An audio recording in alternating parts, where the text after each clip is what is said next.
Hey everybody, this is Sully with 5 freaking onion rings, and I have updated to Betaflight 3.4 RC4 that was released on July 1st, trying to see what's better, what's worst. And I just want to start off with a quick little clip here to show you a little bug I found. That's right, the quad explodes. No, not really. But 10.3.0 Betaflight configurator did have a bug in it that would disable your notch filters. So if you have not done so, please update to 10.3.1 and watch Joshua Bardwell's video on how to prevent any motors from overheating. Now, on to 3.4 here, RC4. I have noticed that the filters are great, everything on it flies amazingly well, except that my motors still come down a tiny bit warmer than with RC2. So I don't know what's been updated, but I do know that RC4 and RC3 both do something a little bit different with filtering that makes both of my motors on the 3-inch and on the Leader 120 hotter than they were when they were on RC2. That said, it flies better than RC2, and I haven't noticed any bugs or any gaps. The OSD end screen on RC2 would not update, but the OSD end screen on 3 and 4 did. It works fine. Filters work really well.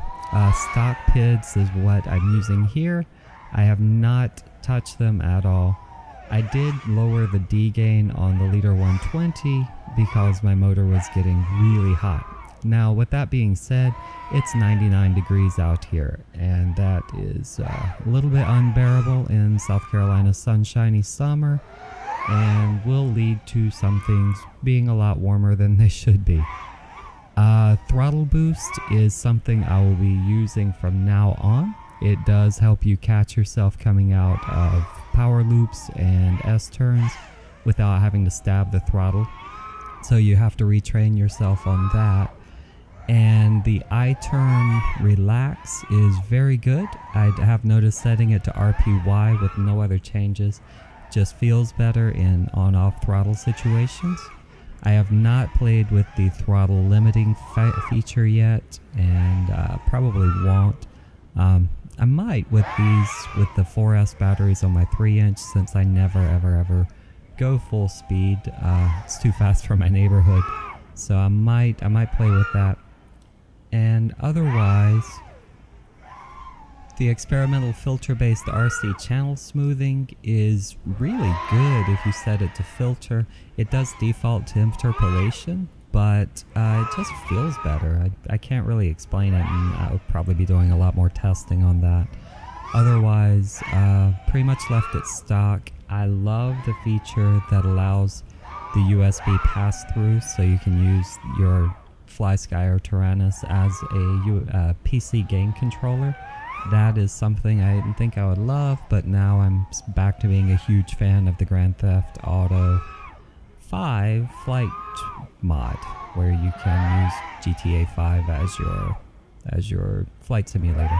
I have a link to my other video on how to set that up. That still works really well and insanely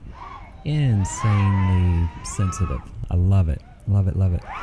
Overall, I highly recommend this 3.4 RC4, just as I did 3 and 2. Just know that you'll probably have to do a little bit of tuning to keep your motors from overheating, or in my case, you probably don't want to fly in 150,000 degree weather.